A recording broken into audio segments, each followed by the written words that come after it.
Сәлем достар, біз бүгін сіздермен торт жасайтын боламыз.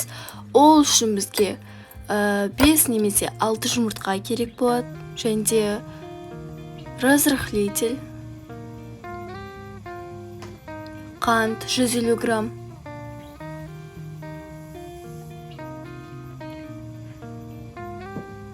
енді осының барлығын миксерлейміз.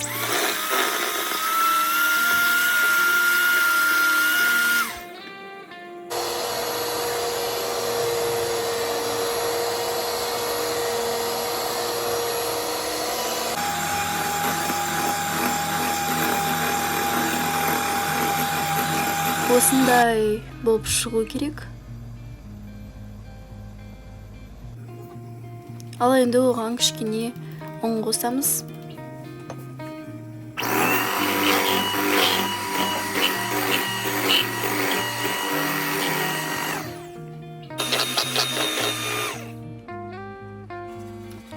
Ал енді өзіміздің формочкамызды майлаймыз. Содан кейін жаңағы тестамызды құямыз. Сосын оны пешке жіберіп 150 градус 30-40 минутқа қоямыз. Осылай болып шығу керек. Өте жұмсақ. Біз начинкасын жасаймыз. Ол үшін бізге сливки, оның үстіне қант,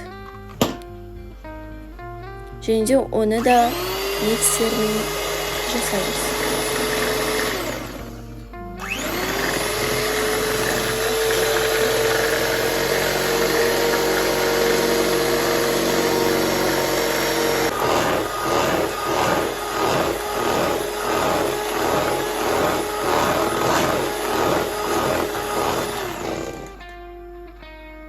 Мінекей осындай болып шықты. Ал енді жаңағы пирогымыздың ортасынан екіге кесетін боламыз.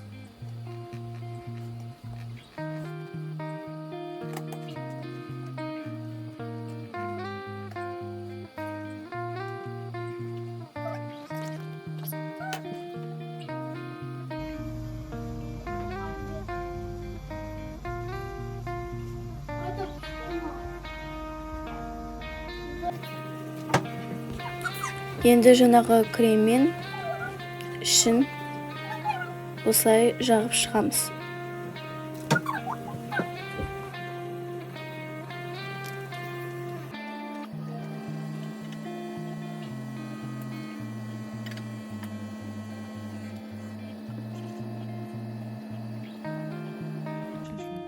Енді біз банандарды осылай қылып турап аламыз.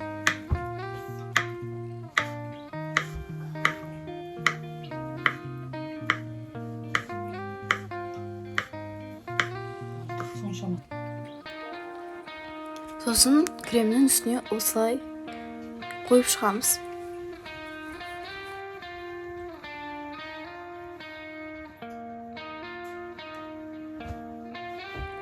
Енді дәл осылай үстіңгі қабатында жағып шығамыз.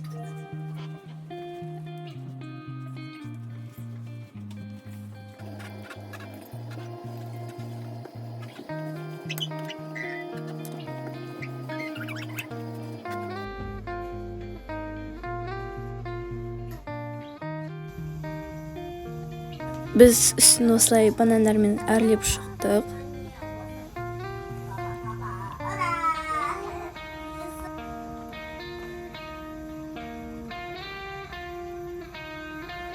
Біз сосын осының үстіне әрлеу үшін тағы креммен істедік.